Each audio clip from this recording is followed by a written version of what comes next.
Hey, good morning. It's Conservative Cat on Cities 92.9, the news and talk of Bloomington Normal. So do appreciate you tuning in each and every single morning. It's a daily show, Monday through Friday, 6 a.m. to 8 a.m. We are 8 days away from the election. We are going to be having an election live show. That's right. I'm going to be delivering results as we get them. Man, I'm telling you, I'm going to look deeper into this, but I think a federal judge actually came out and said, hey, you can't do this whole counting the ballots 14 days after the election because you're going to have local election officials tell you, oh, we have to wait 14 days until after the election to count all the mail-in ballots. There was a federal judge who ruled against that. So I've got to look more into that case. It's very new, so I don't know necessarily if it applies to Illinois or if it applies, across the country. I don't know, but that would make sense, right? I feel like counting votes 14 days after the election, it just doesn't pass the sniff test for me.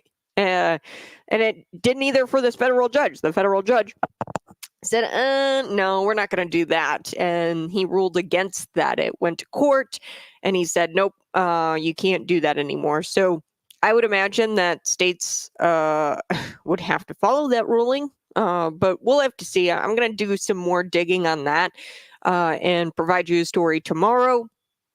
But we've got a lot of good stories today. Cities 92.9, your election headquarters. You can go check out where we're going to post the results. It's live on our webpage. We obviously haven't posted results yet, but I'm going to be doing a live show from 7 p.m. to 9 p.m. And I'm going to be calling the winners as they come in. Also going to have exclusive interviews with, of course, candidates. We're going to be talking about the various ballot referenda downstate. Across the state, there's ballot referenda pertaining to the annexing, really, of Chicago. So there's several states, I think about several counties that want to separate from Chicago and pretty much say, nope, we don't claim Chicago as part of Illinois, and that would essentially annex Chicago. Now, that's one step. You got to get 1 counties out of the 102 Illinois counties to get on board with that in order for you to even start the process. The Illinois General Assembly has to say, okay, yes, we allow it. And then you have to have the Fed say, yes, okay, we allow it.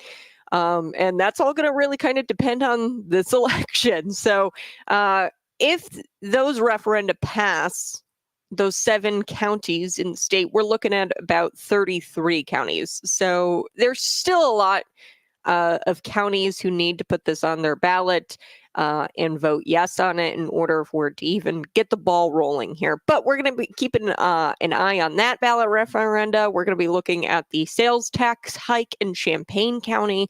They want to put this towards public safety, but not put it towards public safety, ... I'm so confused. They say, oh, it's going to go into veterans assistance programs. Well, you can't do that. Not to mention the advertising, the government with your public funds, your tax dollars, what they've spent in advertising for this sales tax referenda in Champaign County. It's a big deal. I haven't seen anything quite like that. Now, I know government, they advertise, which is just annoying to me. I don't understand why government advertises because you take money, right? The whole point of advertising is to get people in your door. So they spend more money with you. The government doesn't have to do that. They can just pass sales tax hike, and they can even do it really without your permission. They've done it a couple of times here. Dave Kaler has done it a few times here in McLean County with the District 87 getting a new school building, right, where that's supposed to go to referenda. They use the old State Farm building. They included that with their district, and they've now included that because it's going to be a pre-K building, and you're supposed to put that on the ballot.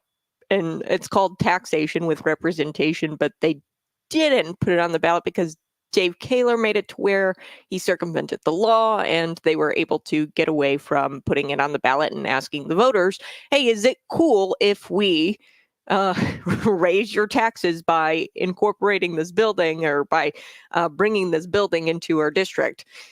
They didn't ask you. Also, of course, we know the Bloomington Normal Airport Authority, they expanded their tax base to include all of McLean County, not Bloomington Normal. And of course, the rural mayors like Lexington mayor, they were really upset by that and raised the taxes on everybody for the Bloomington Normal Airport Authority. And Dave Kaler, again, he did that via circumventing the laws that we had on the books at the time. He changed it all to where you don't have to go to referendum and ask the voters, hey, is it okay if we expand the tax base to include Lexington, Colfax, and all of these surrounding communities around Bloomington Normal for the Bloomington Normal Airport Authority? Okay. It would have been, if you had a winning, if that was a winning item, then you could just put it on the ballot. They don't want to put it on the ballot because nobody wants their taxes to be raised because we're already taxed into oblivion. We've got so much to get to today. I do want to start here, though. I did a little bit of it on Friday. This is a local story with Jim Rogal and him getting $10,000 directly from a dark money group. And by local, I mean a lot of people around the state are getting monies from this dark money group. So this is a big deal. Open Secrets researcher, her name is Anna Massoglia. She says dark money refers to spending meant to influence political outcomes where the source of money is not disclosed. So obviously they want a specific political outcome, this money group, but they don't disclose who their donors are. You have no idea who is contributing to this fund, and then this fund then turns around and contributes to candidates like Jim Rogal. In this case, in McLean County, he's a McLean County board candidate running in District 4, and he received directly, he's one of 2 candidates across the entire state this year who's received money directly from this group.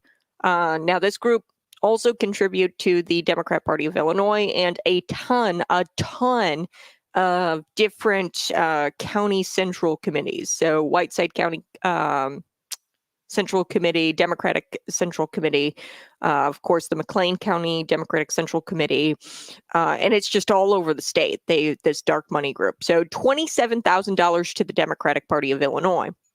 We're going to get to that because you need to know who's funding these candidates. Bottom line, you as the resident, you deserve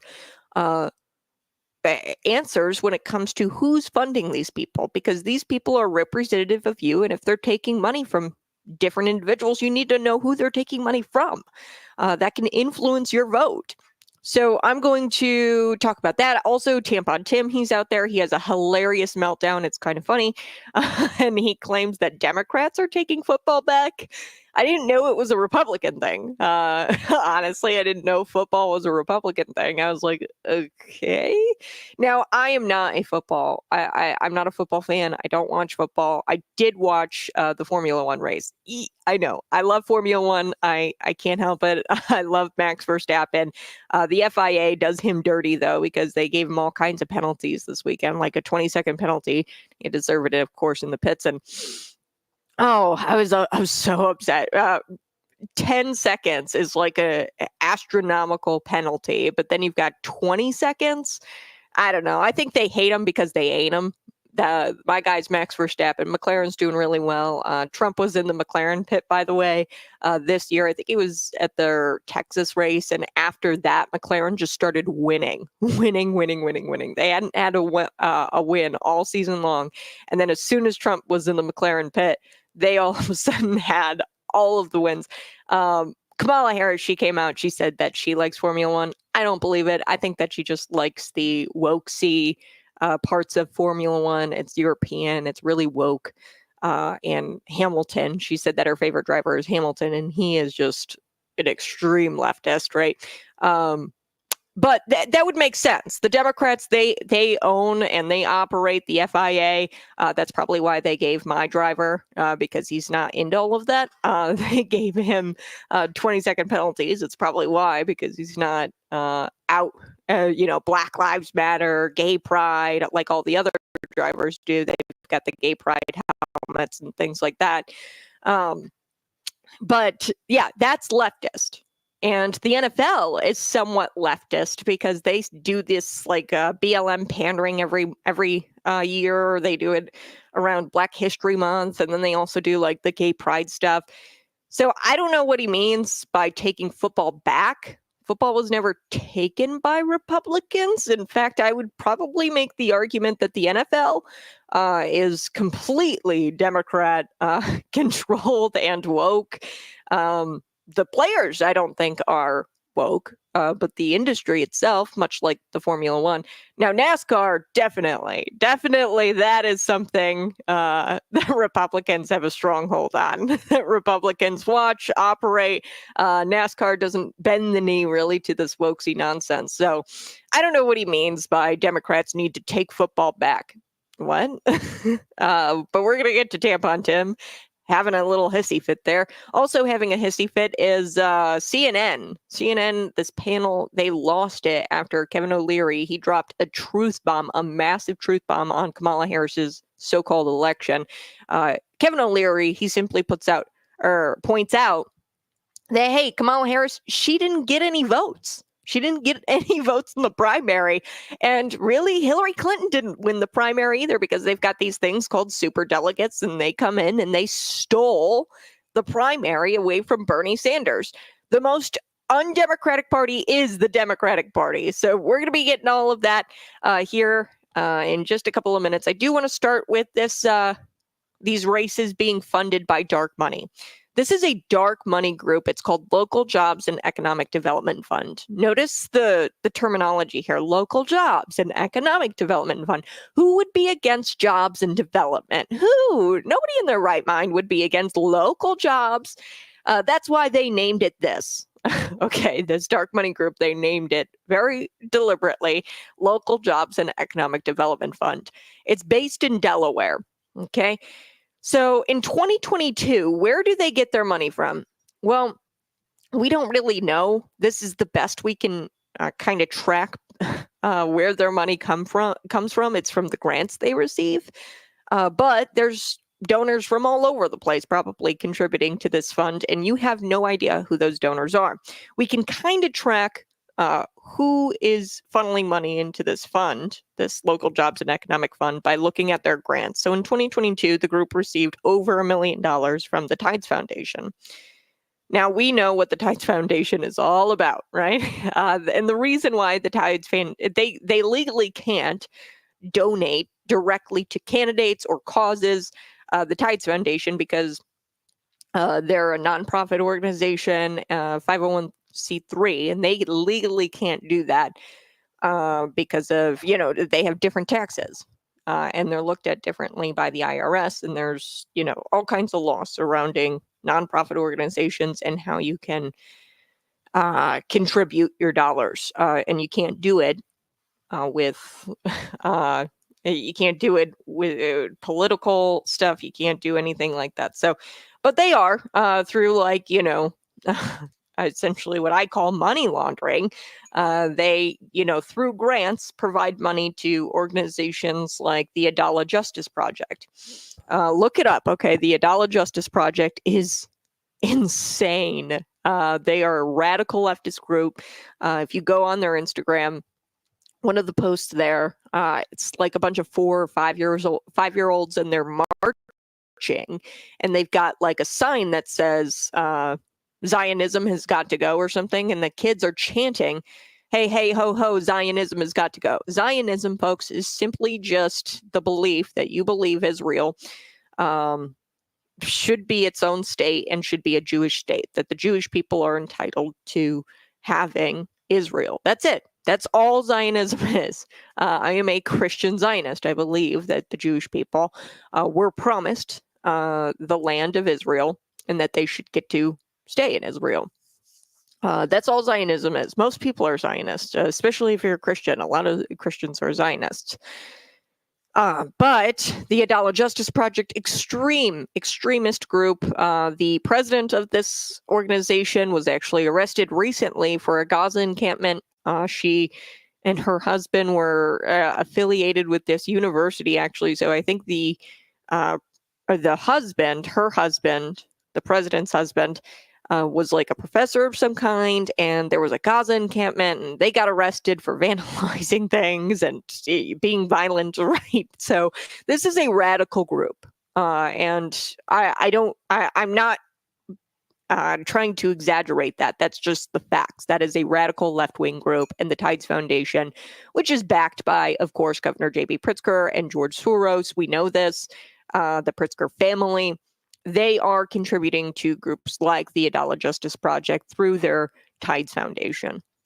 Okay, I've got to take a quick break, but we're going to wrap this story up on the other side about Jim Rogal receiving money essentially from the Tides Foundation, because there's no real way to track it. Every single dollar that this group fund probably receives, right? They received $1 million from the Tides Foundation.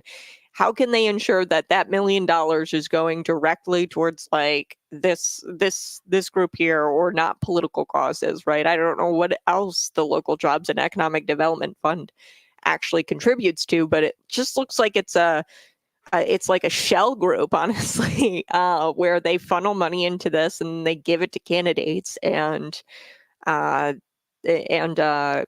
political PACs. I mean, they political action committees. So it's fishy, and it doesn't feel right. There's something going on here that's not good. All right, I got to take a quick break, but you're listening to Conservative Cat on Cities 92.9. Howdy, good morning. How are you guys? Good morning. I so do appreciate you tuning in each and every single day.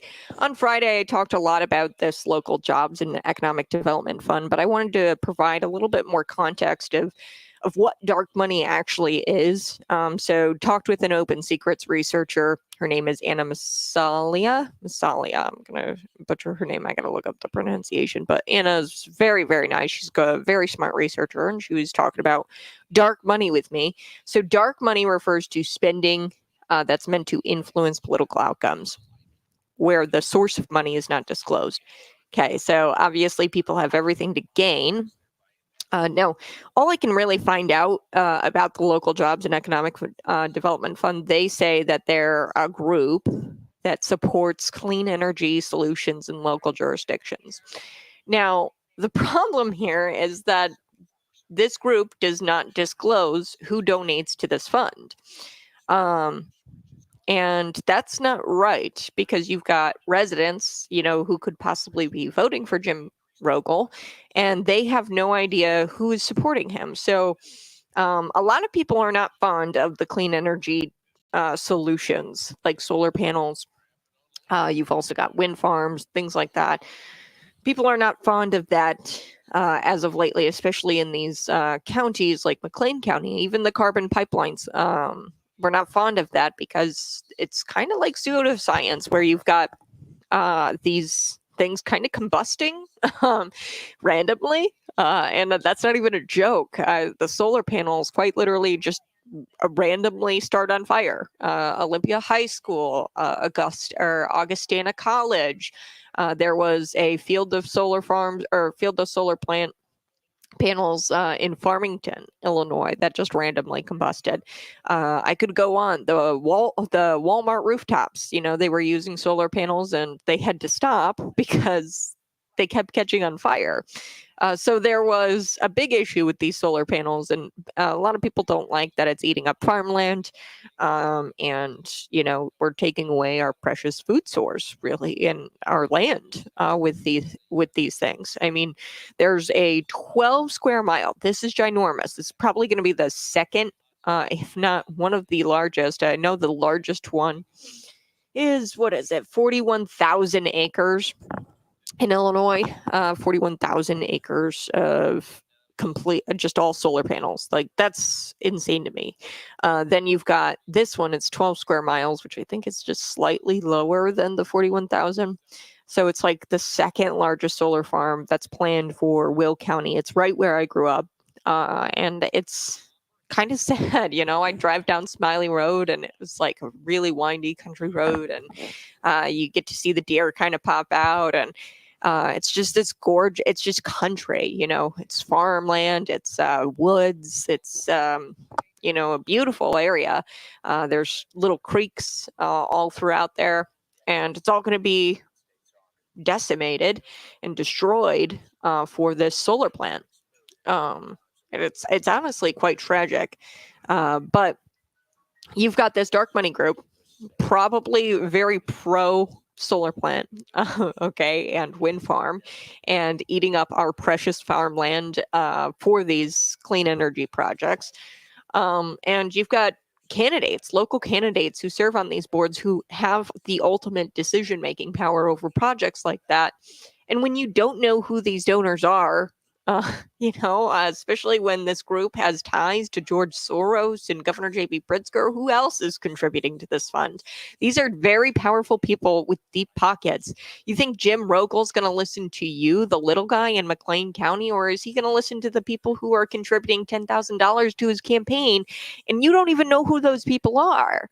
Likely he's going to listen to the powerful people who back this fund, right? And if those powerful people think that, these clean energy solutions is the best thing for the area, but you don't think so, I mean, he's not going to listen to his constituency, folks. He's going to listen to these people. And you don't even know who these people are, the people who have contributed to his campaign. So it's tragic. Like I said, the dark money group has contributed to candidates, just a couple of them directly, probably multiple candidates through things like the Whiteside County, Sangamon County, McLean County, Will County, DeKalb County Democratic Central Committees, but they contributed to Rogal and another woman. She is the Will County Executive Director, and here's why I think they probably contributed to her. Will County, like I said, they're looking at a 12 square acre. I mean, this is ginormous solar plant. And likely this group is pro solar plant. And they want to contribute to candidates who are pro these clean energy solutions. McLean County, we know about the carbon pipeline issue. A lot of people have a big problem with this, especially being that it's going to be so close to the Mahomet Aquifer. They're trying to buy off Jim Rogal so that way he says yes to those things and doesn't give any kind of pushback against the carbon pipeline project.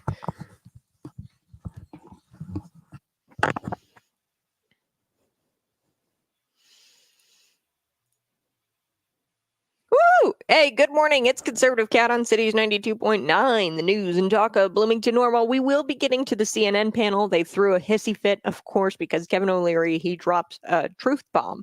It's a massive truth bomb about Harris's election here. He says it's kind of undemocratic. She didn't even get any votes via primary, much like Hillary Clinton stole the primary from Bernie Sanders. We know this through the superdelegate process that the Democrats have and the Republicans don't have, by the way. They have a superdelegate process to where the delegates, they all vote on the nominee, right? The delegates at the RNC, at the DNC, they all vote on the nominee. Now, at the DNC, it's a little different because there's some people who have more than one vote, essentially. So there's some people, a select group of people who get to cast their vote and it weighs more. So it's like the equivalent, and I'm just throwing out a number here. It's like 10-1, right? One delegate, and then one super delegate. One delegate's like one vote, and then per his one vote, the super delegate has 10 votes. So that's how Bernie Sanders was ousted as the primary candidate. Definitely all the delegates wanted him. But the super delegates wanted Hillary Clinton. So they are the most undemocratic party. And their process itself proves that they're the most undemocratic party because the Republicans don't do that. They just have delegates. They don't have this super delegate nonsense. So we are going to get to that. Before I took the break, I was telling you about Jim Rogal. This is an explosive story, and it's so important that you know that Jim Rogal has taken dark money from a group called Local Economic Jobs and Development Fund. I talked a little bit about this on Friday, but I really want to address what a dark money group even is. Talked with a Open Secrets. This is an independent group where they look at political spending and they know the laws around it. So what it is, it's a dark money group. Dark money groups, they are essentially groups that spend money to influence political outcomes. Okay, where the source of money, and we can't point this money to any specific donors. Okay, so in McLean County, the McLean County board candidate running in District 4, Jim Rogal, $10,000 directly. Now, there's only 2 candidates statewide that I found who have received dark money like this from this group specifically. It's Jim Rogal and then another woman. Her name is Jennifer Barrento Tarrant. Now, I have my theories as to why they're being directly funded, these 2 candidates. But, I mean, this group also contributes $27,000 to the Democratic Party of Illinois. They contributed to Whiteside County, Sangamon County, McLean County, Will County, DeKalb County Democratic Central Committees. We know Jim Rogal has $25,000 on hand. What else? Oh, the Local Jobs and Economic Development Fund. They say that they support clean energy solutions in local jurisdictions. So what is that? That's your wind farms. That's your solar farms. I call them solar plants and wind plants because they're not really a farm. These things are taking away our precious farmland, taking away our food. Okay, this is causing food insecurity. We're looking at, the largest solar plant in Illinois is like 41,000 acres or something crazy like that. And then there's another one planned for Will County, which is pretty much going to take out the entire community of Custer Park. I grew up there, and it's a massive plant. It's probably going to be the second largest solar plant in Illinois. It's pretty close to that 41,000 acres. So, most laws require candidates and political action committees to disclose their donors. Okay, in Illinois, you have to disclose your donors. Okay, it's supposed to be public record. That's how I figured out Local Jobs and Economic Development Fund contributed $10,000 to Jim Rogal. But when you use a dark money group like the Local Economic Jobs and Development Fund, when you use this dark money group and you just disclose them as your donor, you're supposed to disclose who your donors are. It doesn't really give us enough information about the ultimate source of funds. Now, I've kind of traced back where they've gotten their grant funds from in the past. In 2022, we're looking at the Tides Foundation contributed $1 million to this fund. The Tides Foundation, we know, is backed by George Soros, Governor J.B. Pritzker, and the Tides Foundation historically has contributed only to extreme progressive causes.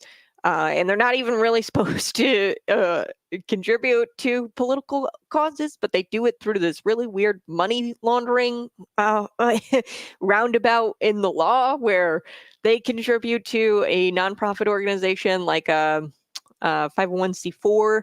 And, as a 501c3, they're not supposed to campaign or endorse specific people. But they do this weird thing where they funnel money into a 501c4, which the Local Jobs and Economic Development Fund is. And then that's 501c4 contributes to candidates and political causes. So you see what's going on here. And it's really concerning that we have somebody on the McLean County board, he's the incumbent, who's doing this. That's really concerning because residents, and as David Dunn, who is a Republican and he's running for the McLean County board, and District 7, Jerry Klinkner is running against Jim Rogal in District 4. This level of dark money from out of state, Delaware, like I said, is where this company is based. It raises a lot of questions. And he says, quote, "I think residents want to know where this money is coming from and why groups are interested in our local government." So I told you I have some ideas as to why Jim Rogal and this Jennifer Tarrant in Will County, why they are being directly funded by this group. Now, they're the only 2 candidates that I could find this election cycle that have been directly funded. Outside of that, of course, this group is funding the Illinois Democratic Party and all of the local Democratic parties, okay? But these two candidates, there's a few things that you got to know. In McLean County, there's this carbon pipeline project plan. Now, once this moratorium lifts and FSMA, which is the Pipelines Hazardous Materials Administration, once they come out with new guidelines, then this moratorium or this ban on carbon pipelines is going to lift. Now, we already do something, it's like the injection process. There's already injection wells. This is ADM, right? They have these injection wells. Carbon pipelines is like second base. Okay, first base is the injection process, where you take the carbon out of the air and you inject it into the ground in these injection wells. Carbon pipelines are injection well to injection well. So that's like second base, and first base is the injection well process and taking it out of the air and putting it into a well. So the injection well process is kind of crappy right now. ADM, we know that monitoring wells have failed there, so we have no idea if the carbon is leaking out of those wells currently right now because those monitoring wells have failed. We know in Mississippi there was carbon pipeline or the carbon injection wells, they've leaked and caused several people to go to the hospital. It was people almost died. Cars wouldn't work because once there's a carbon leak, your car doesn't work. And it was tragic in Satartia, Mississippi. Okay, so we know that that's planned for McLean County, the carbon pipeline, right? They want to run it right under the Mahomet Aquifer, our clean drinking water. Thank you, Sharon Chung, Dave Kaler. You guys could have wrote in legislation, hey, let's protect the Mahomet Aquifer. We could have done that, but we didn't. Thank you, Sharon Chung. Thank you, Dave Kaler, for sponsoring that legislation that compromised our clean drinking water. I'm so appreciative. You're like the best senator, Nat. And thank you, Crystal Label, for campaigning for those people. Crystal Label is your incumbent McLean County board member. Oh, and by the way, I just love that Catherine Metzger and Crystal Label does this virtue signaling thing where they say, oh, we'd be so in favor of, a resolution saying that, hey, we'd be in favor of legislation that protects the Mahomet Aquifer. Too late. Okay, your buddies Sharon Chung and Dave Kaler, they already crafted legislation and voted for legislation that explicitly doesn't protect the Mahomet Aquifer. They said, please, the Republicans, I remember it clear as day. Chapin Rose, he's out there and he's begging for the Mahomet Aquifer to be protected under this law where they've allowed these carbon pipeline projects. And they said, nope, we're not doing it. The Democrats fought them on that. And then the eminent domain, private companies taking your property away for these projects. They said, please, let's not have eminent domain for private companies. And the Democrats said, nope, we're doing it anyway. So it's really quite, it's insane. This carbon pipeline project is planned for McLean County with this dark money group. And the people who fund it, who we have no idea who those people are because it's a dark money group. What they want people on your board who will not listen to you and your concerns about the clean drinking water in the Mahomet Aquifer. They want people on the board who are going to rubber stamp these types of projects. Jim Rogal, he's got a big project coming to his district and to his jurisdiction, and it involves the Mahomet Aquifer, right, and the carbon pipelines. Then you've got Jennifer Bertino Tarrant in Will County. I'm going to get to that here next on Conservative Cat. This is important stuff, folks. You need to know who's funding these candidates or who's technically, or the lack thereof. You have no knowledge of who's funding these candidates. They are beholden to these people who are funding this funding this fund, the Local Jobs and Economic Fund. They are not beholden to you, the constituent, and they could give a damn about your voice because they're getting $10,000 from this dark money group. I'll be right back. It's Conservative Cat.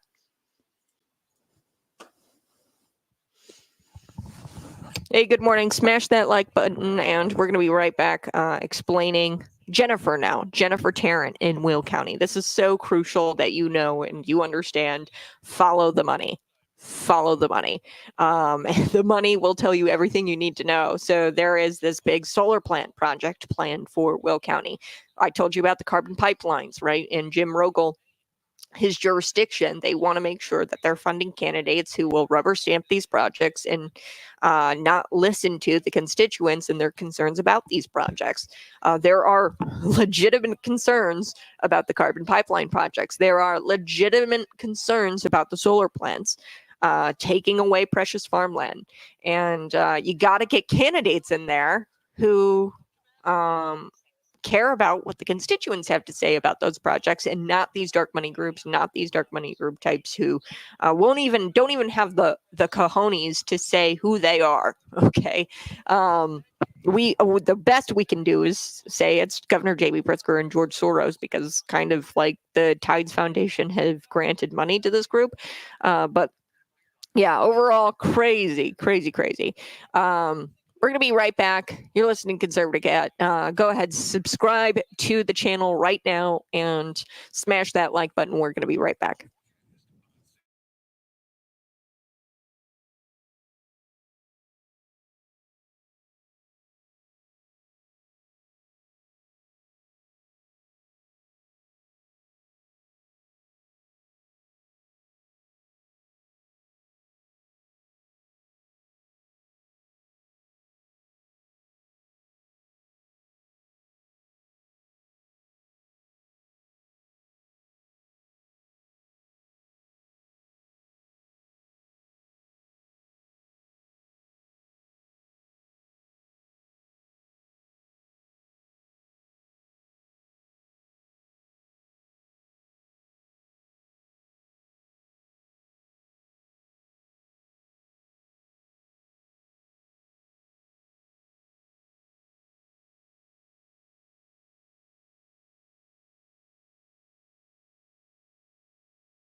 Woohoo!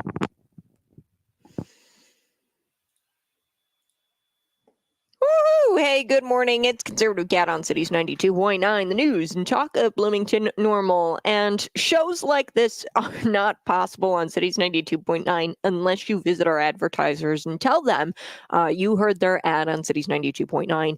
And business owners, people who work at the private sector, right? You guys are amazing. Contact us. Let us know if you need some advertising on the radio, 309-451-9299. We'd be happy to help you out. Now, before I took the break, I was telling you a little bit about Jim Rogal and why I believe this dark money group is funding Jim Rogal. It's quite literally because he's going to rubber stamp carbon pipeline projects, okay? And the carbon pipeline project that's planned for McLean County to go right under your clean drinking water, okay? He's not going to push back much because this dark money group is pro. All we really know about this dark money group is that they receive grants from the super, super progressive Tides Foundation. They contribute funds. The Tides Foundation contributes funds to projects like the Adala Justice Project. The president of the Adala Justice Project was recently arrested for things like vandalism and violence at a Gaza encampment on a college campus in southern Illinois. Then you've got the Tides Foundation being backed by billionaires like George Soros and Governor J.B. Pritzker.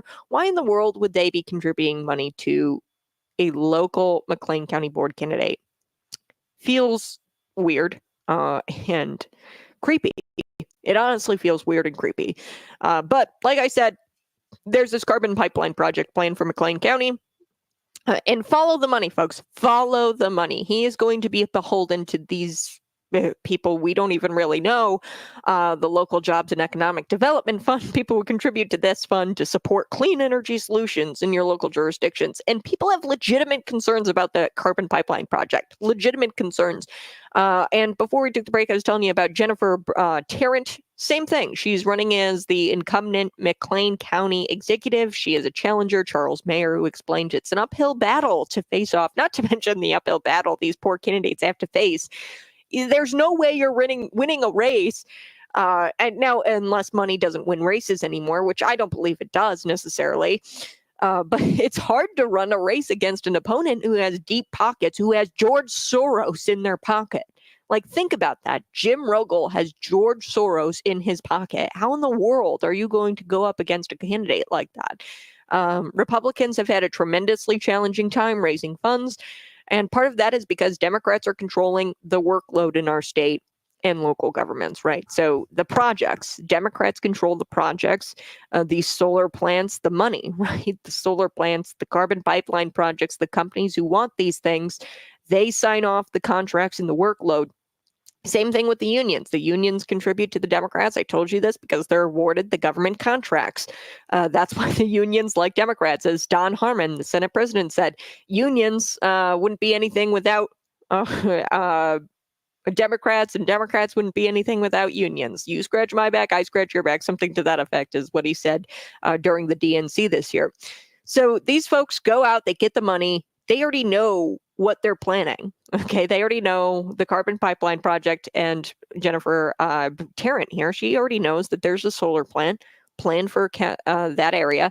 It's going to be 12 square miles. This is a huge solar plant in Will County. It's going to take out my entire hometown, essentially, which is so sad. And he said, Charles Mayer here, his opponent, or the challenger here to Jennifer, who received these dark money funds, he explained that he wouldn't be surprised that clean energy groups like the Local Jobs and Economic Development Fund know certain candidates will not question their green energy projects. And that's why they contribute to these candidates over others, because they know that these candidates will not question and will not really err on the side of the constituent. They will just rubber stamp these projects because there's money to be made. And they get the money in their campaign coffers every year. And then everybody's happy. It's a win-win, right? Everybody's happy. Everybody's making money except you. You're stuck with this solar plant that could combust at any moment. We know that the solar plants, Olympia High School, do I have to remind you, Augustana College, the Walmart rooftops, Farmington, there was a solar panels, they randomly combusted. So there you go. I mean, and like I said, they give these dark money or the Tides Foundation, the 501c3s, they give money to the 501c4s. And this is like money laundering. I mean, really, if you think about it, I mean, this feels like money laundering. You've got the Tides Foundation funneling money into this 501c4, who then spends on local committees and politics, because they can't do that directly, the Tides Foundation, because they're a 501c3. There's different tax laws that they have to follow. So technically, the 501c4 shouldn't be using the 501c3's money for funding things like that, politicians, politics. But it's hard to say if they're using the Tides Foundation money for this project or for this fund that then goes and donates to these politicians, because it's hard to say that dollar went here, that dollar went there. I don't know. But Jennifer, she's got $24,000 on hand. And then comparatively, you've got Mayor, who's got like $78,000 or $7,800 on hand. So there is no comparison here. All right, I got to take a quick break, but we're going to be back talking about Tim Walz, Tampon Tim. He had a meltdown and he said that Democrats are taking football back, whatever the hell that means. I'll be right back.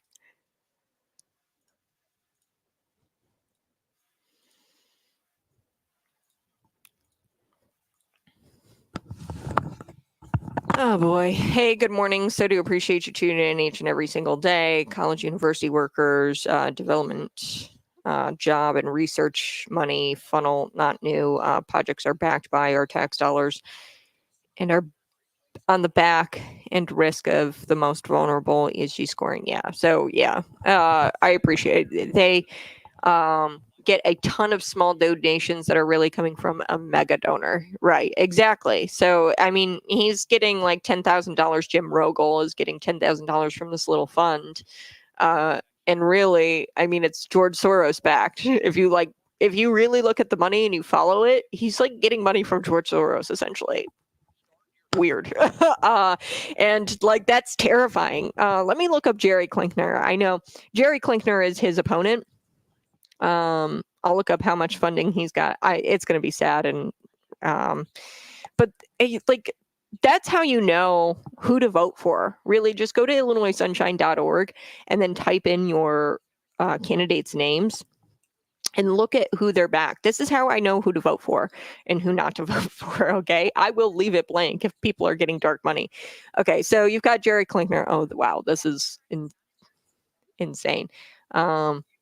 I don't even think that Jerry Klinkner. Okay. Desi Anderson. So let's see here. I don't even think that he has enough. Yeah, I don't even think that he has enough to like report it. That's sad. Let's see here. Well, I'll show you this, and this should give you some sort of like $130, $75, $20 from the McLean County Republican Central Committee to Jerry Klinkner. I don't even think that he's made enough to like have to report it, because there's only certain law, or there's like a certain threshold to where you have to report it and disclose it. I don't even think he's made that much to disclose it. So all I see from this year is the McLean County Republican Central Committee has donated like approximately $300.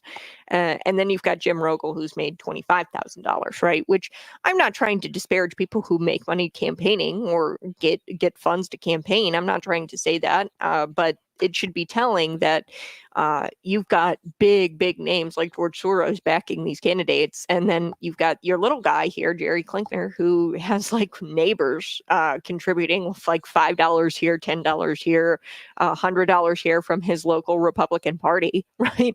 I mean, like there is no comparison. And I wish people knew how to use this resource here. I'll just share it with you. This is the Illinois Sunshine .org. It's really easy to use. Like I said, I don't even think that it's, because you can just type in your candidate's name right here. I'm gonna go like this so that way you guys can see it a little bit more. Here we go. Yeah. So you guys can see here where I'm getting those numbers from. So Friends of Desi donated this year, and you can only look at the 2024 one. So this is all I'm seeing to Jerry Klinkner. So this total, I don't think that amounts to him having to disclose, which is why like he's not like usually. So if I go Jim Rogal, right? Like you can see that he's got a campaign or a committee name. So you can just click on that and you can see all of his donors. He's got $26,000 on hand right now. And you can see his largest contributor is this local jobs and economic development fund. Then you got the McLean County Democrats. Then you got all these unions, right? And we kind of already talked about that with the unions. They contribute to him because, you know, hey, I'll rubber stamp a government contract for you. We'll make sure that you make money here in McLean County. If we need a road fixed, if we need any kind of construction, we'll hire you guys and you guys can come in and make your money as long as you keep donating to me. I mean, this isn't anything that's even like hidden because you've got, of course, Senate President Don Harmon out there admitting that on tape at the DNC this year. Okay, he says unions wouldn't be anything without Democrats and Democrats wouldn't be anything without unions. That's what he says.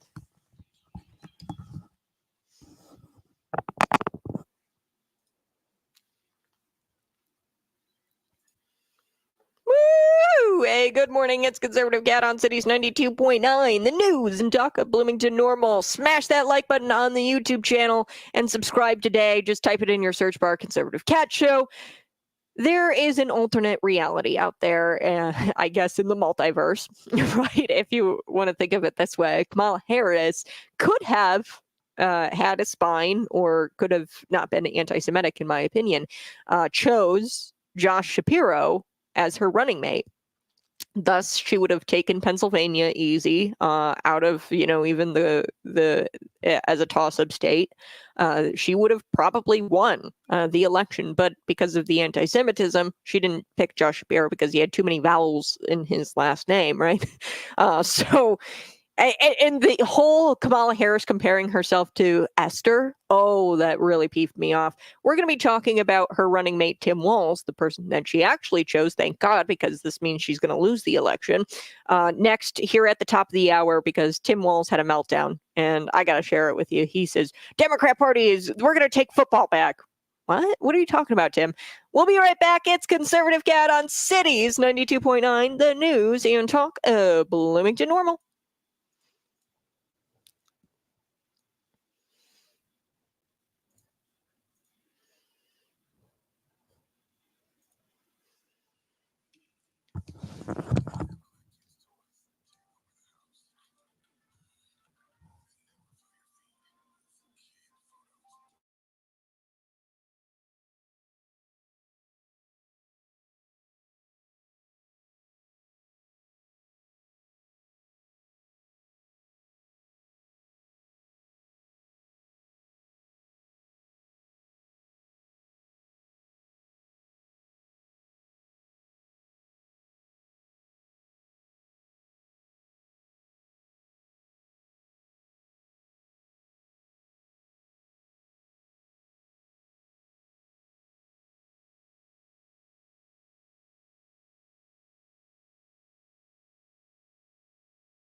Hey, good morning. Go ahead, smash that like button. When we also come back, I do want to talk about this. So United Faculty ISU, which I think is the union here. Yeah, it's the labor union for Illinois State University and university professionals there at the ISU. So this is the union there.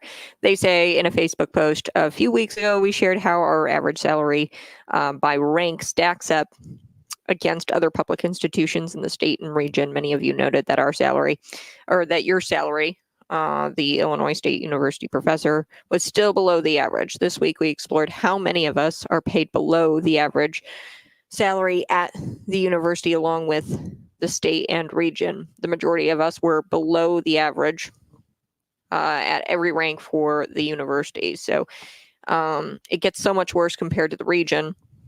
In other state institutions, with 95.3% of our full-time professors below the average salary for full professors in the state. Do you below average teaching service and research? Do you do below average teaching service and research? That's funny.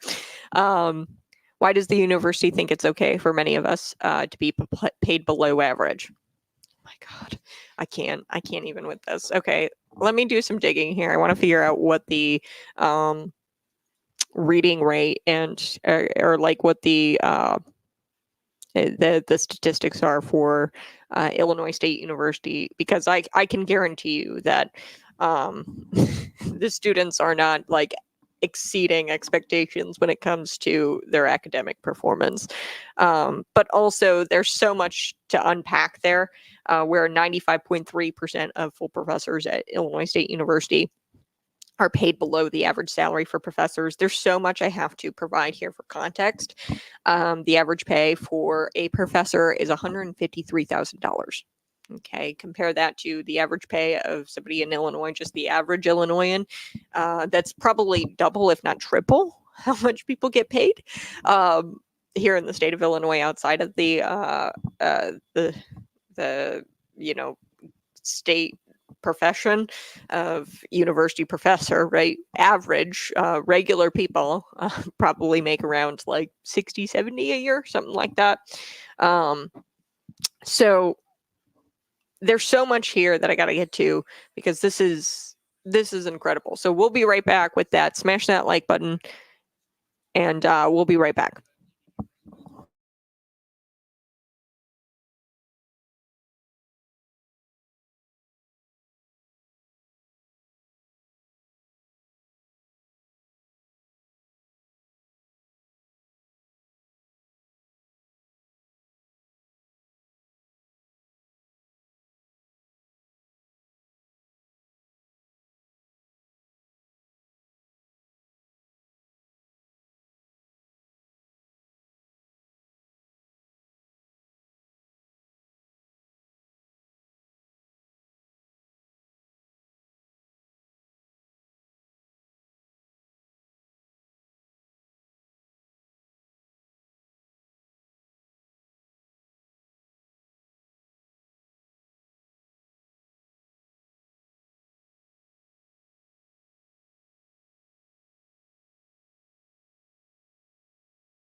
Woo!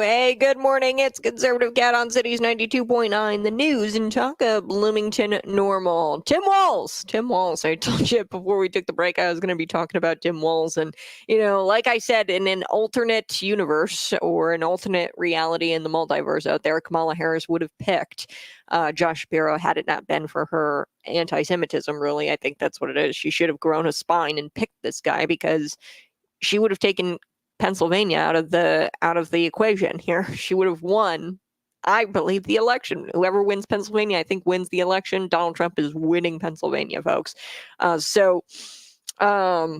Josh Shapiro could have been her running mate, but she chose Tim Walz. I'm kind of grateful for that because thank God we chose Tim Walz because now she's going to lose the election because she's going to lose Pennsylvania.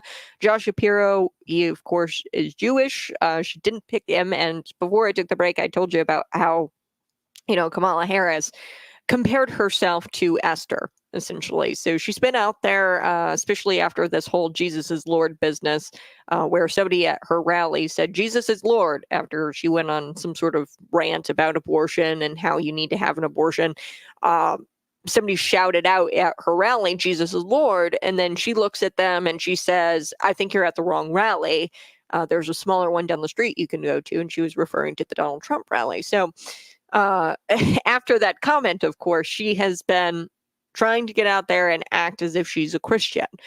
This woman, I don't believe she is one. I really don't think so, especially when she talks about the book of Esther. I got to pull that clip. I just need to pull it.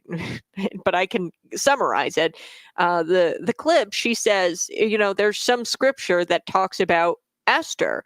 And, my pastor talked with me about Esther, and, that's what really gives me the strength to go forward in this election or something like that, is she had some word salad to say about Esther.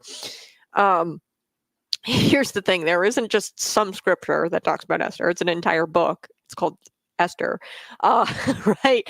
And she's nothing like Esther in the sense that Esther, almost sacrificed her life, was sacrificing her life because she had to go before the king, and she went before the king without being summoned. And back in those times, you would have died had you had to go before the king.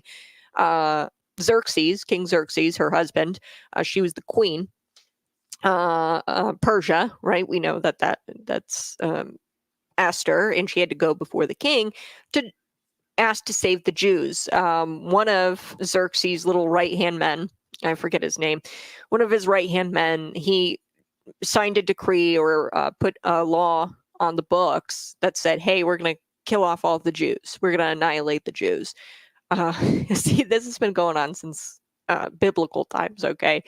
The annihilation of the Jews. It's happening now. It's happened for eons. It's happened forever. So this guy, he creates a law to annihilate the Jews. He's the king's right-hand man. The king didn't know, right, really, that he was doing all of this. He just kind of trusted his right-hand man to, make these laws. Esther figured it out via her friend, and her friend says, hey, you have to go and ask the king to remove this decree. You have to inform him that the right-hand man plans to annihilate us all. And Esther struggles with this. There's 3 days of prayer, fasting that the Jewish community does, and through the divine intervention of God, really, and Esther's courage, she manages to ask the king, Xerxes, about this decree and begs him to pretty much save her race, the Jewish race, the ethnicity, the Jewish people. And she managed, she's successful. So she couldn't be any different than Kamala Harris, who, mind you, has gone out on campuses, has emboldened these pro-Palestinian protesters who scream for the annihilation of the Jews from the river to the sea. Palestine will be free. That's calling for the annihilation of Jews because from the river to the sea, that's all of Israel. They want all of Israel, the Palestinians, right? So she couldn't be any different from Esther. Okay, Esther had courage. She had wit because she had to come up with a way to ask the king, and she came up with, throwing banquets and things like that for the king. and eventually asking him, and she kind of had to have wit and good timing when asking the king to address this decree that his right hand man made that called for the annihilation of the Jews. She wouldn't even pick a Jewish vice presidential candidate, right, to run with her on the ticket. That's Josh Shapiro. So she couldn't be any different from Esther. I just want to put that out there. Okay. She went out and she chose Tim Walz, right? And she claimed that he was going to appeal to men. And this shows you how little the Democratic Party thinks of men. Look at Tim Walz. They don't understand anything about the male voter. Somebody like Tim Walz repels men from the Democratic Party. Okay. Tim Walz repels men from the Democratic Party because he's Tim Walz. So Team Harris thought Walz, being old and white and a man, allegedly, that this would give old white men permission to vote for Kamala because, again, with the Democrat logic, they think that the only reason why men wouldn't be voting for Kamala Harris is because of her skin color and her gender. Okay, that's the only reason why people don't vote for Kamala Harris is because they're not Black women. Okay, and that they're anti-Black women being in the White House. But it couldn't be possibly because of the fact Kamala Harris mean girled her way in there and didn't get any votes via primary. Oh no, it couldn't because of that. My brother, he's not a very political guy. Recently has become way more political. He says, the reason why he could never vote for Kamala Harris and he'd vote for Joe Biden over Kamala Harris is because she didn't run in a primary. She's got no votes. So she mean girled her way into this race, bullied her way into this race. They ousted Joe Biden. And then they figured, we'll put Tim Walz in a camo hat and flannel, and that'll be enough for us to get the men's vote. Never mind the fact that she didn't run in a primary. That's not a reason why people won't vote for her. No. It's simply because she's a female and because she's Black, maybe. Not really. Not at all. She's Jamaican and Indian. Maybe a little bit. But they put Walz in a camo hat. They figured, hey, we'll put him out there. We'll make him talk about cars and guns. We'll have him even shoot a gun, pretend to shoot a gun. He doesn't know how to shoot a gun, clearly, by that clip. And that is going to help us in our dysfunction here, our election dysfunction. Tim Walz is going to save the day, and we're going to get the men's vote. Outside, never mind the fact that Kamala Harris didn't run a primary, and that's what turns men off is, hey, she didn't run in a primary. That's what turns all voters off is, hey, she didn't run in a primary. I don't know her. Okay, that's why people aren't voting for her. I don't know who she is. She lies about who she is. She said she's Black. She's not even Black. So it doesn't work. This whole Tim Walz and camo, talking about cars, talking about football, it doesn't work unless you're a Washington, D.C. nincompoop and you work in Washington, D.C. and you're a man who's just infused with soy. You don't eat any meat and you're just a soy boy. Okay, it might work on the soy boys, but they were going to vote for Kamala anyway. Okay, so you get this hilarious performance from Tim Walz. This is Democrats in the making here. They created a Tim Walz who talks about football, wears camo, flannel hat. You get this little performance here by Tim. I love it. Let's take a listen. When Kamala talks about freedom, be very clear. And this is where the party of Reagan should be with it. The freedom for you to make decisions about your life, not government officials. Where this room should be full of the people who fly the "don't tread on me" flags, because Trump wants to tread all over your personal freedoms when we're the ones saying, okay, personal freedoms like, I don't know, owning an AR-15, also not taking the vaccine, those personal freedoms? not on our watch. Not on our watch.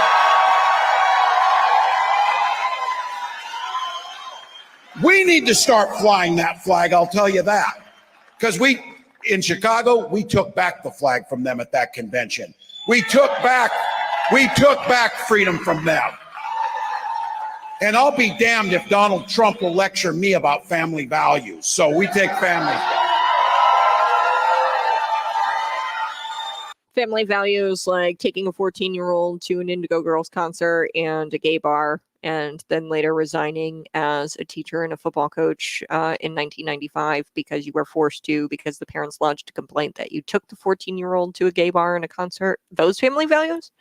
So the Gadsden flag is what he's talking about here, the "Don't Tread on Me" flag.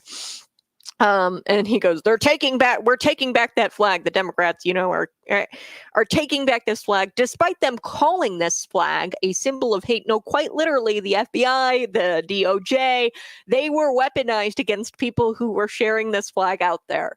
No, literally, they said that this symbol was a symbol of white supremacy and nationalism, right? And that we had to be on the lookout for the white supremacists flying the Gadsden flag, okay? Remember the Colorado middle schooler who was kicked out of class for displaying the Gadsden flag? It was a patch on his backpack. He was kicked out of class. His name was Jaden Rodriguez. He was 12 years old. He had to remove the patch from his backpack. And of course, the flag, this is the coiled snake, and it says, "Don't tread on me." He wasn't allowed back into the school unless he removed the flag from his backpack, okay? And this was all leftist school board members and a leftist school administration, who wouldn't let him back into the classroom because it was a symbol of white supremacy and Christian nationalism or whatever, pick your flavor, right? Hitler, right? They've declared this a symbol of hate. The left, the Democrats, and now they want to use the flag? I'm so confused. They're taking back freedom, otherwise known as abortion, okay? As I said, the abortion is the only unfettered freedom the Democrat Party believes you have a right to have, okay? It couldn't be your AR-15. They don't like your Second Amendment rights. They don't like your First Amendment rights, i.e. Facebook censoring you for speaking out against the COVID vaccine or saying that you take ivermectin. You got censored on Facebook if you said, "Hey, I took ivermectin and I got better," right? You would be censored by your government. We know now, Mark Zuckerberg came out and said, yes, the government bullied me into censoring people who said things like that on Facebook. So they weren't, and hey, you have to get a vaccine. You have to get your vaccine and get a vax passport in order to go into this restaurant.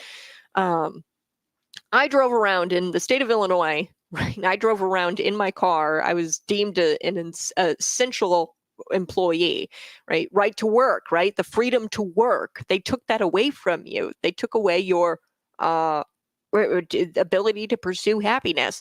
I was deemed, thankfully, an essential worker, but nobody was able to go into the restaurants. I got to be a takeout employee, essentially, and I was on like some unemployment during COVID, but I had to drive around with a little piece of paper with the state stamp on it that said that I was an essential employee. They took away my freedom to work. Okay, they took away my freedom to own an AR-15 here in the state of Illinois. They told me that I had to get vaccinated. I didn't get vaccinated, but they told me I had to get vaccinated. I wouldn't be able to visit my Chicago bars and restaurants had I not been vaccinated. I know people who had to get vaccinated because their employment, the employer mandated it.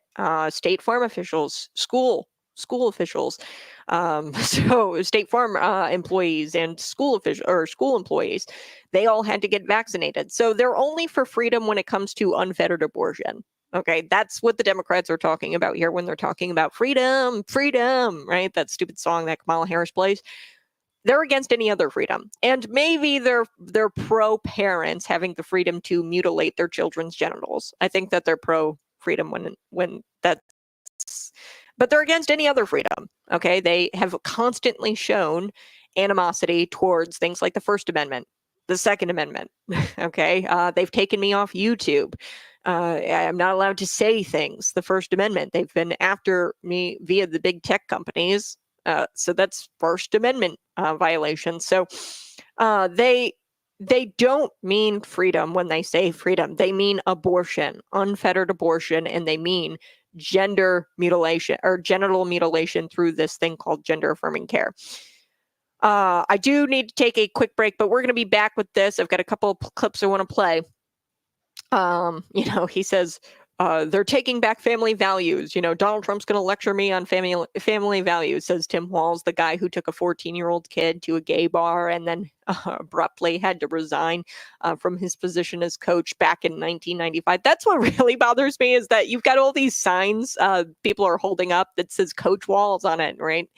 He hasn't even been a coach since like 1995, I think. That's way older than even I am. I'm 25 years old, born in 1999. He hasn't even been a coach for nearly 30 years, right? And the reason for that is because he had to resign because a parent lodged a complaint against him for taking their kid to a gay bar. All right, I do have to take a quick break, but you're listening to Conservative Cat on Cities 92.9.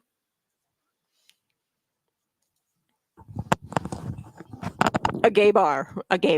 Yes, he took a 14-year-old there. And of course, you've got him having to resign, him and Gwen, because at the time Gwen was, I believe, on the school board there, and they had to abruptly resign.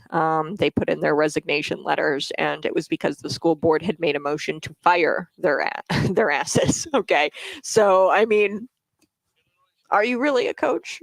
Not really. In my book, that's called grooming, and we don't call you coach, we call you groomer, right? So I mean, 1995 is the last time he was coaching anybody on anything. I'm going to continue playing this clip here of Tim Walz because he talks about Democrats taking back football. I do also want to get to this clip where Kamala Harris and Tim Walz. This is important. I don't want you to think that I'm being untruthful when I say that Kamala Harris and Tim Walz specifically want to come after your First Amendment rights and your Second Amendment rights. Okay, we remember Kamala Harris saying that she was pro mandatory gun buybacks. What is that? That is anti-Second Amendment, right? I mean, plain and simple. She's going to force you to give the government money, or give the government your guns in exchange for money. That was mandatory gun buybacks, where you get money in exchange for turning in your weapons. Okay. Now this is a great clip. We've got Kamala Harris. I'm going to share this tab, or share this with you, this clip. This is Kamala Harris. This one. Where she says, if you act as a megaphone for misinformation, you don't get First Amendment rights. And then, of course, Tim Walz echoes her comments here. So I want to be clear when I say that these people are anti-First Amendment and anti-freedom of speech. See, they're not pro-freedom. They're anti-freedom of speech. They're also anti-freedom Second Amendment. So they aren't for freedom. They're only for abortion, unfettered abortion, and genital mutilation. They're totally cool with those freedoms. So they're not pro-freedom. Okay. They'll say they're pro-freedom. They're not pro-freedom. They're only pro-freedom in 2 instances that they've, approved. So we're going to be chatting about that. Plus, do want to get to, gosh, what else? The CNN panel, they went bananas after Kevin O'Leary reminded them that Kamala Harris was not elected by the people, and neither was Hillary Clinton. So we'll be right back with that. It's Conservative Cat on Cities 92.9.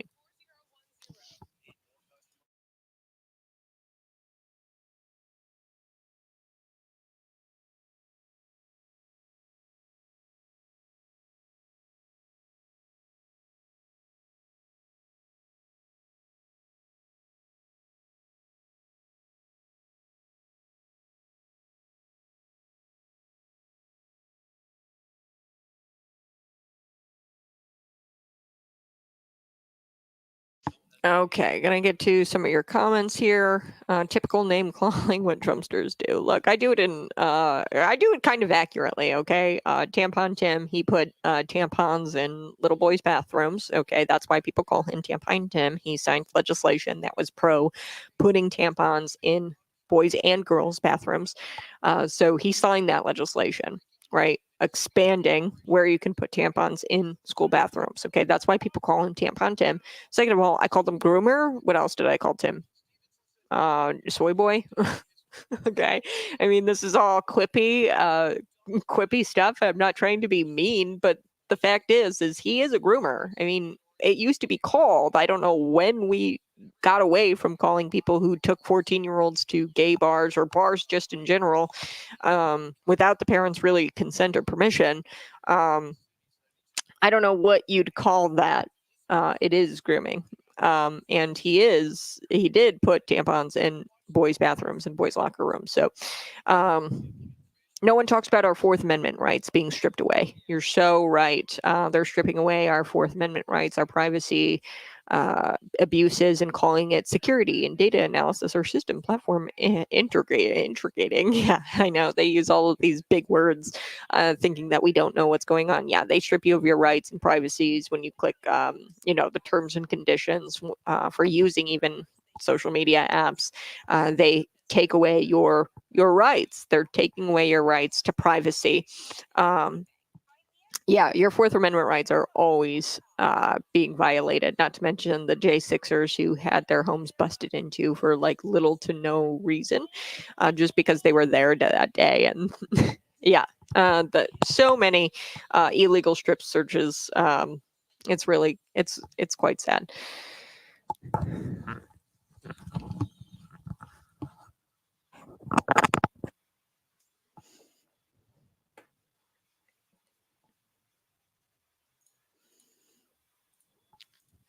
Woohoo! Hey, good morning. It's Conservative Cat on City 72.9, the news and talk of Bloomington Normal. You know, when I say Kamala Harris and Tim Walz are not pro First Amendment, I'm not just saying that as a matter of opinion. It's factual. Take a listen. Here we go. If you act as a megaphone for misinformation or cyber warfare, if you don't police your platforms, we are going to hold you accountable as a community.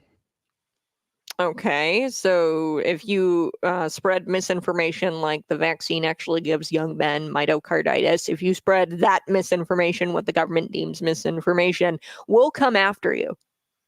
That's what Kamala Harris just said. I think we need to. Here's Tim Walz talking about the First Amendment. See, these people aren't actually pro-freedom.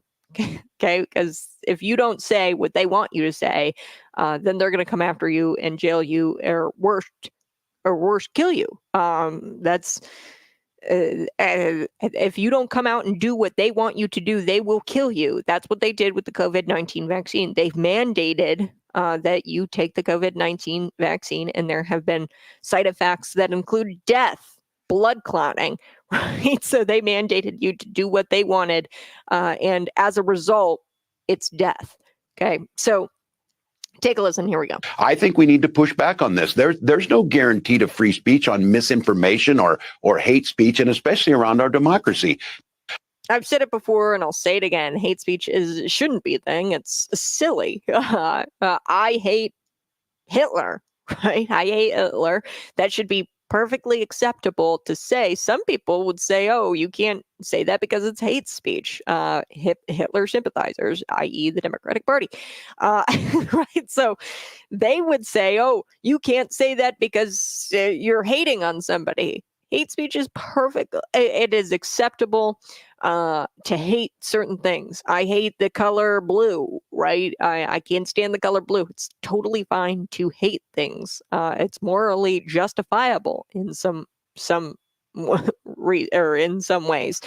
I do want to play the rest of this clip. This is Tim Walz, of course, on stage talking about how the Democrats are going to take back football. Question mark. And just for good damn measure, we're taking football back from them too, because they don't know a damn thing about it. Because they don't know a damn thing about it. Tim, you don't know a damn thing about football. You were a 1995 coach who was forced to resign after a parent lodged a complaint after you took their kid to a gay bar and then took them to an Indigo Girls concert. You were forced to resign. Your school board made a motion to fire you, and then you had to turn in your resignation letter. You haven't coached anybody since 1995, so you don't know a damn thing about football. Not to mention the Democrats are all in this NFL industry. They already have football. They've gone into our spaces, into the space of football, and they've clouded it up into some sort of political nonsense. The BLM stuff every year, the gay pride stuff where the players are forced to wear like gay pride jerseys or helmets or whatever. So I don't know what you mean. Take football back. You have it. Like you have every single industry at the bottom of your thumb. You've got your thumb on every single industry. So I mean, you have football, the NFL, right?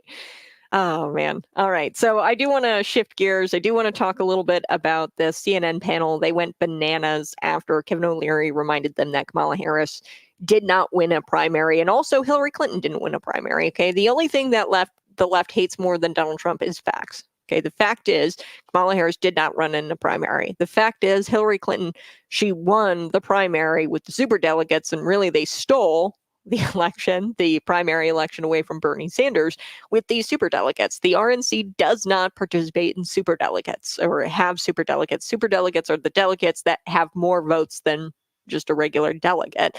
So when they vote on the nominee, at the RNC and at the DNC, the superdelegates outweigh what the majority of the delegates want because their votes are like 10-1. I'm just using kind of a number. But they have a heavier vote. So the superdelegates all wanted Hillary Clinton, but the majority of delegates wanted Bernie Sanders. So they're one of the most undemocratic parties. I mean, this is one of the most undemocratic elections in American history, and they're pretending to save democracy from Donald Trump, but they're the most undemocratic party of all time. Do want to play this clip. We'll be back with it. Kevin O'Leary and the CNN panel absolutely melting down because he points out the fact that, hey, this was an undemocratic election. There were no votes casted for Kamala Harris, and they just couldn't handle that. The CNN panel. So we'll be right back with that next on Conservative Cat.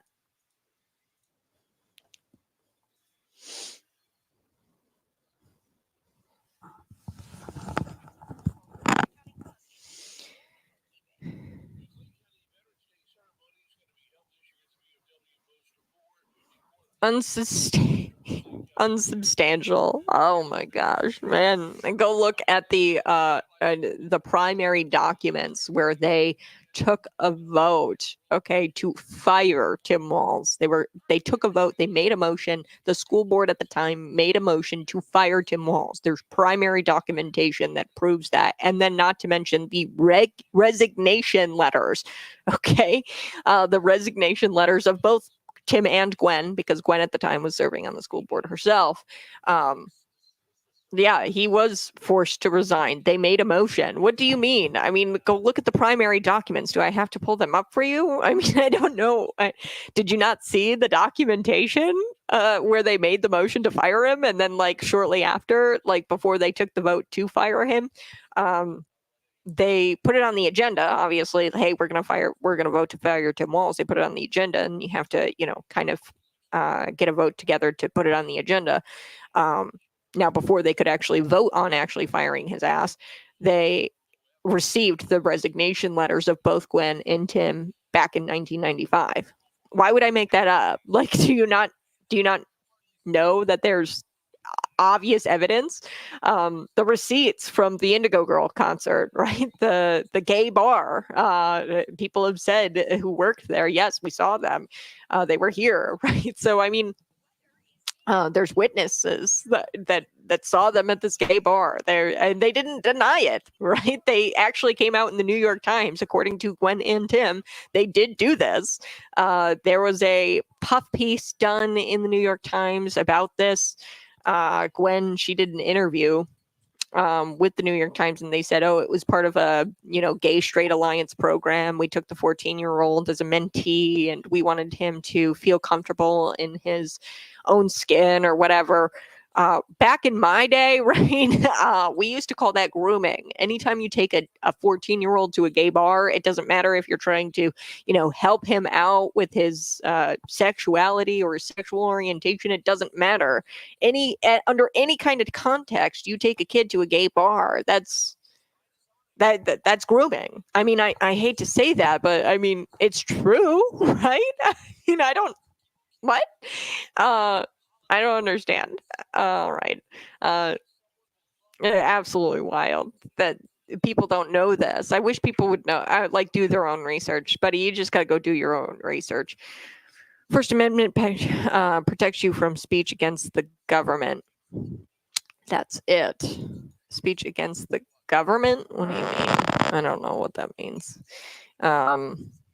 Speech against the government protects you against speech against the government. I would imagine First Amendment protects you against censorship of the government, which the First Amendment was totally trampled during COVID-19. You couldn't come out and say that you were taking ivermectin, otherwise you'd be booted off big tech platforms. We know Mark Zuckerberg came out and said, hey, the government bullied me into censoring stories about COVID-19 and censored me or forced me to censor the Hunter Biden Russia laptop or the Hunter Biden laptop story. They told me to censor that. And they said it was Russian disinformation and they bullied me into censoring it. I mean, Mark Zuckerberg came out and said it. So I don't know.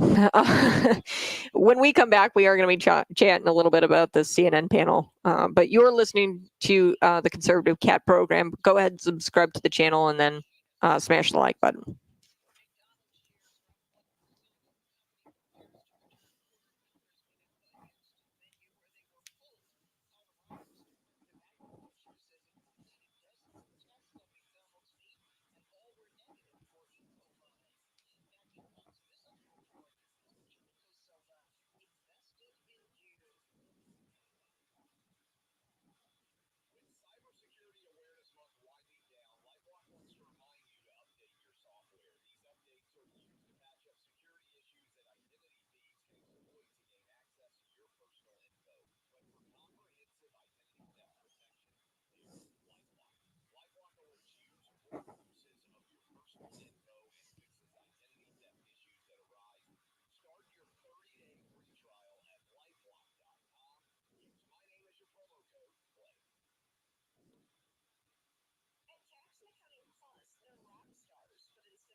Woo! Hey, good morning. It's Conservative Cat on Cities 92.9, the news and talk of Bloomington Normal. Now, I guess the United Faculty of ISU, so this is the labor union for the Illinois State University professors and faculty there.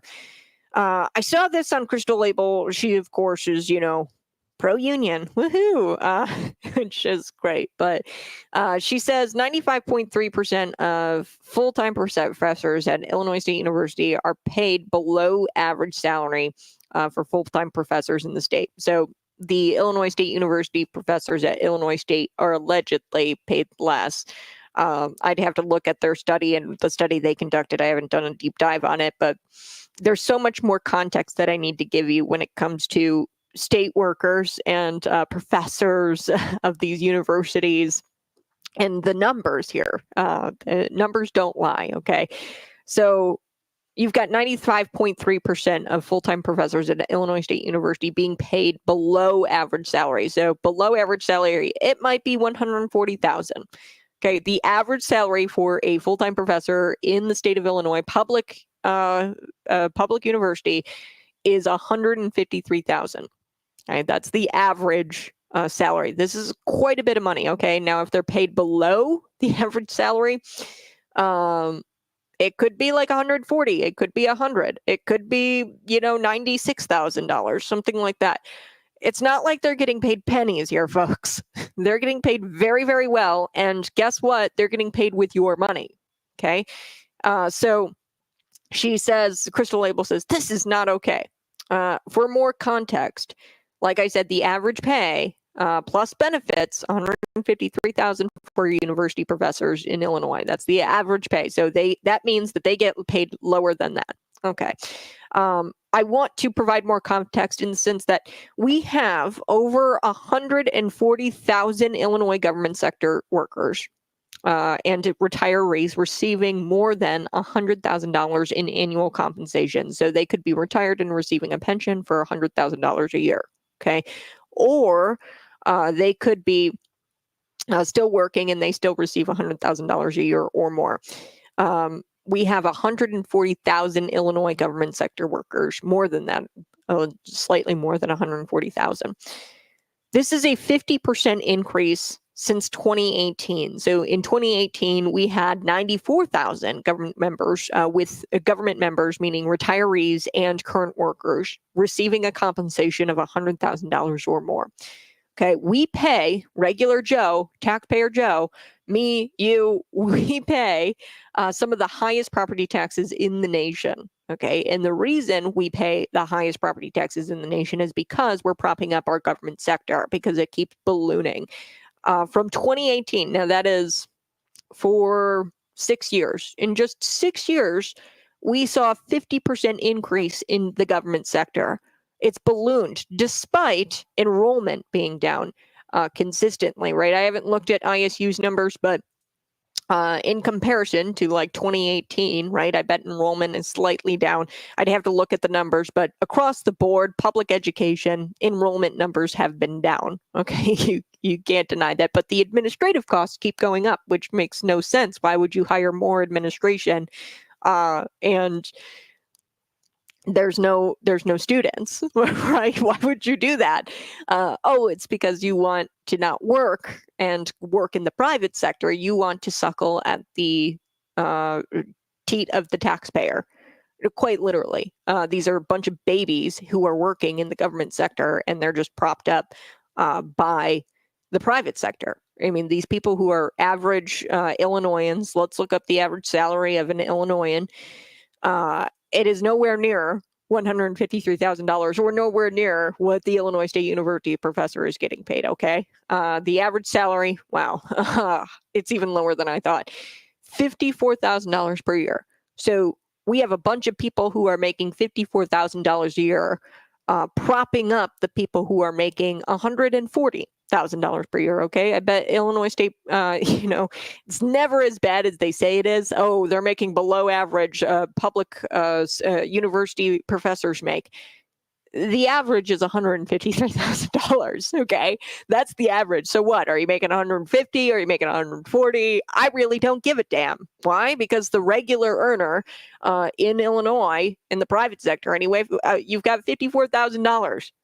Okay, only in the government sector do people get to do absolutely nothing and get paid hundreds of thousands of dollars to do it. That's almost triple. It's almost triple what you make, I bet, or the average Illinoisan makes, okay? So it really peeves me off when people are like, oh, the poor professors, they make less than average. They make less than the average public sector or public state university professor. Oh, God, it's a horror. They make $140,000 a year by doing nothing. You literally do nothing. You're like, okay, and I'm sorry. I'm not trying to rip on professors or teachers. There's some really great ones out there. But when you look at the enrollment, right? Look at the enrollment. Look at the numbers. I went to school and this girl, she was a sophomore. I'll never forget it. Didn't know how to read. She was a sophomore in journalism school and she couldn't read. You look me in the face, look me in the eyes and tell me that our teachers deserve that kind of pay. I mean, I'm sorry. I know people are going to be like all up in arms about it, but when you break it down and you look at these numbers, these administrative staff, these professors who are getting paid these astronomical salaries, they don't deserve it. Okay, and we're propping them up, and it's not sustainable. You can't have this. You can't have the private sector worker, the average Illinoisan who's making $54,000 a year. You get about 10 of those guys. You can't have those 10 private sector workers paying into a system that pays off this university professor who gets $153,000 a year. They don't make a product. They don't do anything. There's no exchanging of goods and services, and the service they do provide is crappy a lot of the time. The kids can't read in the public schools. in public school, it's like what the reading rate is like 30%.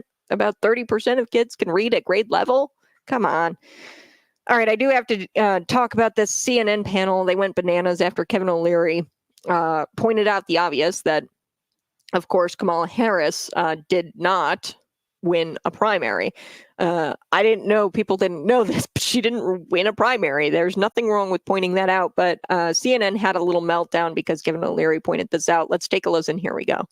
I would like to introduce the concept of the panel tonight. It's going to be a short dissertation, but I want you to think about this because I watched like you did yesterday and something hit me pretty hard. Only 90 days ago, Pelosi went to Biden and said, you need to step aside, and convinced him to do so.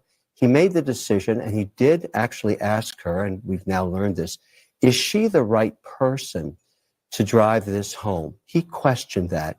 He could have said, we need to run a process in order for me to make this move. But they decided not to. I don't know who they is. Was it Obama? Was it Pelosi? I don't care who it was. In stock picking, just listen to this analogy. And you may agree, you may not. 88% of managers, because this is the world I live in, cannot beat the S&P year in, year out. So you give them $1,000, the S&P beats them. They can't pick stocks. This is the second time the Democratic Party has circumvented democracy and chose. That's not true. Yes, it is. That's not Hillary true. We've gone Clinton, through this before. Hillary Clinton was There's chosen, nothing- hang and on. she had Bruce Springsteen too. And Hold what on. happened to her? Hil- And now we've chosen. Kevin, Hillary Clinton won a primary. Okay, she won a primary. You may not. Nobody like could how compete the with her, even primary- Bernie Sanders. She won a primary. Okay. First of all, that's the first So thing. did Kamala The second thing, Harris we've win a talked- primary? Listen, we've talked about this before. What's wrong How about talking about hard- it tonight after what you just saw? I'm Do talking- you think that's really I'm what talking matters to you to now, voters? right now. Your How whole shtick is- many your Democrats whole shtick- wish? Your Hold on. whole shtick has Hang been, on a second. let's talk about what matters to voters. Do you really think voters care about the internecine primary The- process? If you're a of the Democratic Democrat, Party? you sure as Kevin, hell care today. I know that. Yes, voters care about a primary. Voters care about the democratic process and if you're following it. And unfortunately, we have had two candidates now. Hillary Clinton, who, of course, via the superdelegates, ousted Bernie Sanders from becoming the Democratic nominee, which is totally unfair. And this CNN panelist, she's like, do you really think that voters care about the intricacies? Yeah, I do think voters care about the fact that Hillary Clinton cheated her way through the primary. And I also think that they care that Kamala Harris never received a vote. And you guys ousted Joe Biden and invoked the 25th Amendment against this guy. Hey, you either go quietly or we're going to invoke the 25th Amendment against you and we're going to oust you the hard way. We're going to do this the easy way or the hard way. I do think voters care about that. All right, I do have to take a quick break, but you're listening to Conservative Cat on Cities 92.9.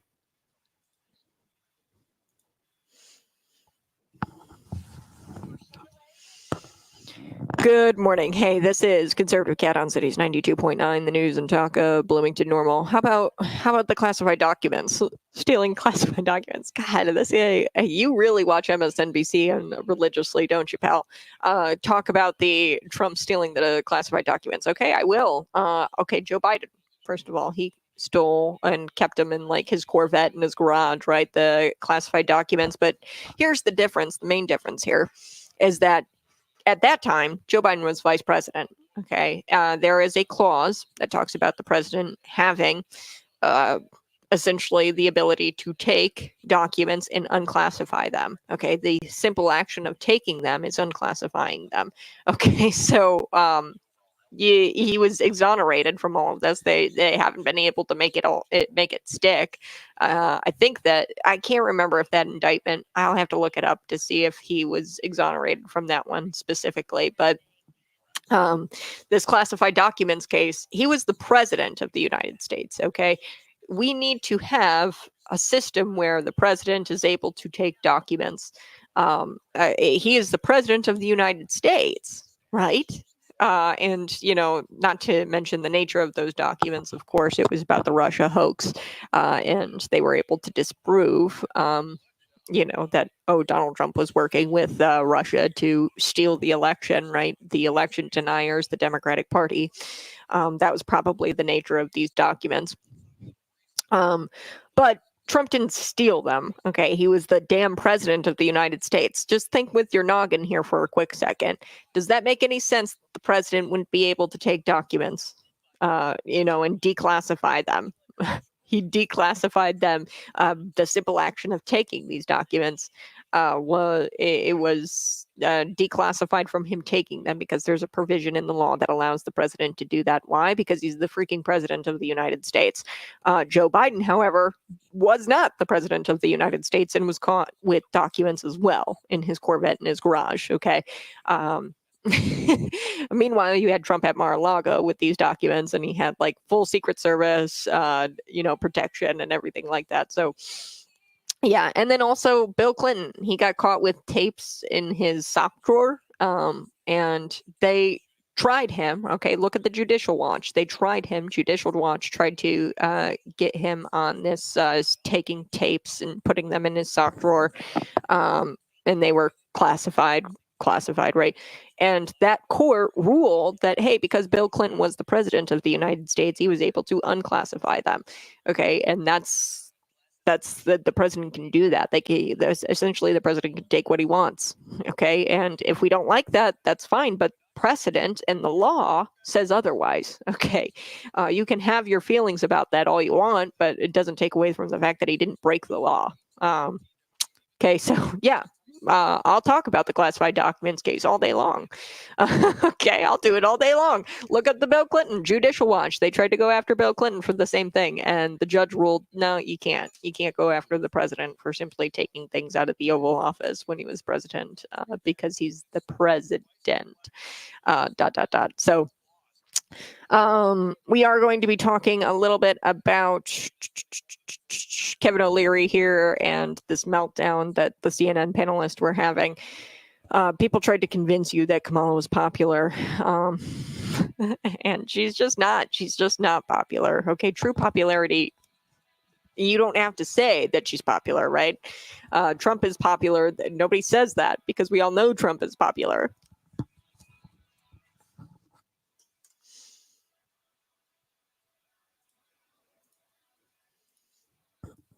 Hey, good morning. It's Conservative Cat on Cities 92.9. These people are trying to convince you that Kamala Harris is popular. And what's comical is that, she's not popular, and you don't have to say someone's popular when they're popular, right? So Donald Trump is popular. That's why you don't have to say Donald Trump is popular. Okay. It's obvious and it's true that he's popular.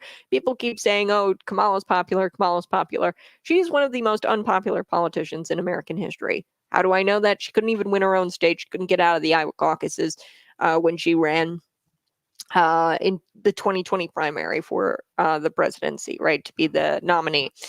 Joe Biden beat her in that process, right? But she couldn't even win her own state. She couldn't get past the Iowa caucuses. Nobody would vote for her. Her own people in her own state, California, would not vote for her. So they try to gaslight Americans into believing that she is one of the most popular president or politicians of all time. She's just not. Okay, you wouldn't have to say she's popular if she was actually popular. Nobody says Donald Trump is popular because it's true, and you don't need to say it. So the worst thing about this panel is that they defended the handful of rich people whom no one knew, no one picked, and this handful of rich people, they were the superdelegates. And they picked Hillary Clinton. Okay. And they said that, oh, you might not like the intricacies. They defended this process. Most people you talk to will not defend the superdelegate process because at its core, it is so undemocratic. Let's continue listening to that you are from Canada, but the primary process. That's why I'm perfect. They go after Kevin O'Leary. And I'm no fan of Kevin O'Leary. Okay. They go after Kevin O'Leary because he's Canadian and they laugh at him. This is the Democrat Party are nothing but a bunch of bullies. And for this, I have no skin in the game other than to get a great president. It's not in the Constitution. The political parties can choose however they want to choose their nominee. Right. And as long as they meet the legal deadlines in the states where they are on the ballot, they can do it however they Yeah, want. but I They just can want decide to be December transparent. 2023. Yes, I was They born can in decide Canada, in but December 2023 just- to just handpick somebody. just to They don't be even have to have a transparent, primary. I was born in It's just Canada. not a It's a thing. Democratic Party It's not a process, thing. not a Democratic. No, but my kids were born and raised in Boston. All my investments in the United States. I want the president, whoever it is, to be You're a winner. describing Okay, so he continues and he says, hey, you came after me because I was born in Canada. See, they throw these attacks, these personal attacks against him. That has nothing to do with the argument, right? They throw this personal attack at him because he's not, born in the United States, Kevin O'Leary, and they defended the fact that Kamala didn't run in a primary, which she might have been able to do legally, right? She's able to do that legally and stretch the law, much like, the Tides Foundation is able to stretch the law and funnel money into a 501c4. And then that 501c4 contributes to candidates like Jim Rogal, right? It's legal ish, right? So it's not blatantly violating the law, but everybody knows, that doesn't pass the smell test, right? If you don't run in a primary and you wind up being the Democrat nominee, it doesn't pass the smell test for me. Everybody knows in their gut that feels icky, much like, this dark money group giving money to Jim Rogal and other candidates around the state. It feels icky because we don't know who the donors are. And then it turns out that the Tides Foundation is kind of doing this weird dance with the law where they donate to a 501c4 as a 501c3 for political campaigns and candidates. And you're not supposed to do that legally, right? I mean, the Democrats do this dance all the time with the law, but when you see it, it's icky. So her not running in the primary, it's just icky, and voters care about that kind of thing. They care that Kamala Harris or that Hillary Clinton only won her primary using these the very rich selected few super delegates. Okay, so they refused to answer, obviously, the CNN panel if Kamala Harris won a primary because she did not win anything. She didn't get elected. She has received no votes. And people like my brother, he's kind of an apolitical, used to be apolitical. Now he's really political because Kamala Harris got in. Men specifically, they don't like this because, the superhero storyline, the men, you come from nothing, you work hard, and you get to the top. Right? It's this capitalistic mentality or this American dream mentality. And men, they work hard to get that promotion at the job, or they work hard to get from nothing to something. It's the superhero. And men have an issue with people not working hard for what they've got. Okay. They take an issue with that probably more so than women. I'm going to be honest with you. Life as a woman, pretty easy in comparison to the way men have got it, right? I'm going to just be honest with you. That's what I feel. But anyway, so she has worked for nothing in her life. She got her first job in politics after sleeping with a married man in his office, right? And she got a job in his office and was appointed to some job in his office after sleeping with them. I mean, that's not working for something, right? And we take issue with that as voters, and we care that she did not run in a primary because it's undemocratic. All right, you guys have a blessed rest of your day. Bye-bye. I love you. We'll do it all over again tomorrow morning, bright and early, 6 a.m. Mwah. We'll talk later.